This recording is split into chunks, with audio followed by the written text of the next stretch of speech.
This tutorial will provide helpful tips for completing your Visual Info Design user profile. Note: you are not able to change the name in this profile. If your name is not correct, request a correction using this link. A number of fields in this profile are required. Required fields are indicated by a yellowish background and an asterisk at the beginning of the field name. For best results, it is recommended that you fill in all of the personal information fields. Keep in mind that whatever is entered into the fields will be displayed as is on the downloaded materials.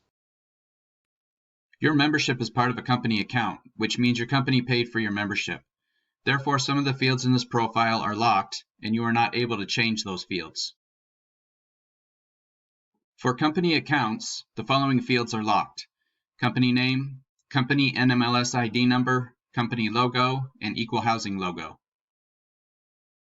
If there are any issues when you submit or update your profile information, an alert will pop up. The alert will explain what action needs to be taken to resolve the issue.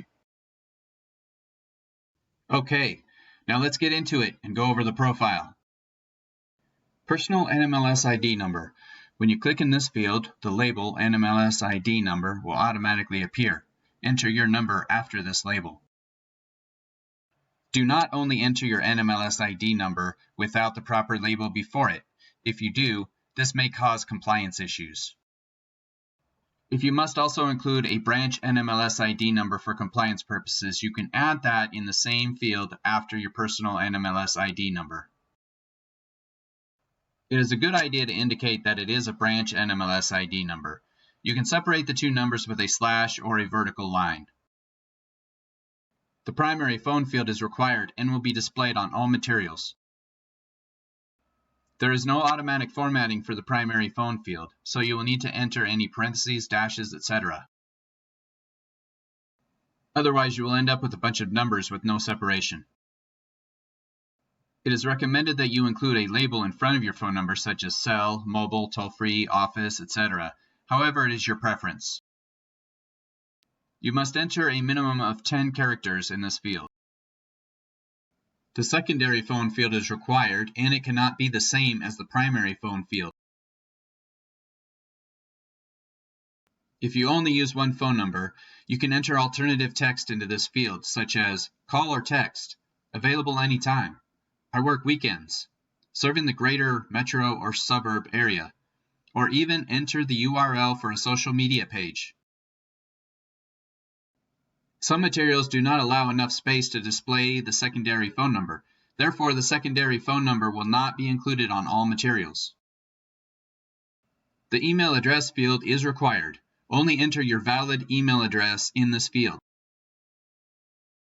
If you include a label or any other wording besides your email address in this field, or if your email address is not valid, an alert will be triggered. Providing your work address on promotional materials is typically a compliance requirement.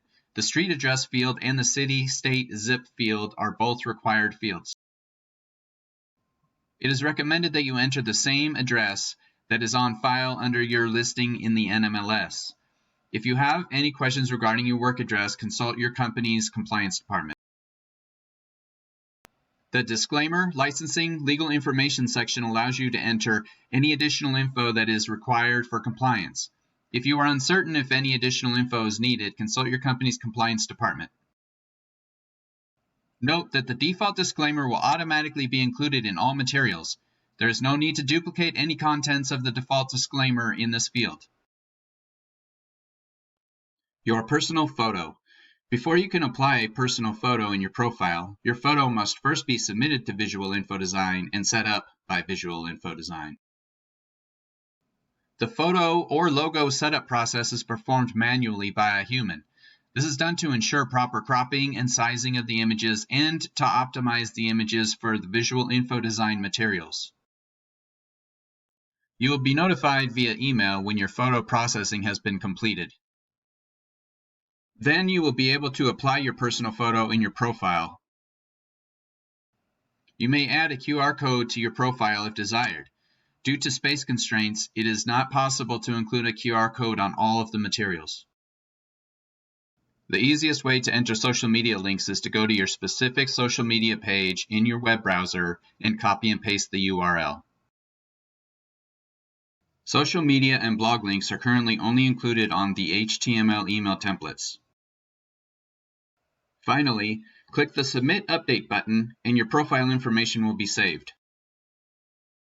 Now, your profile information will be automatically inserted into every item you download.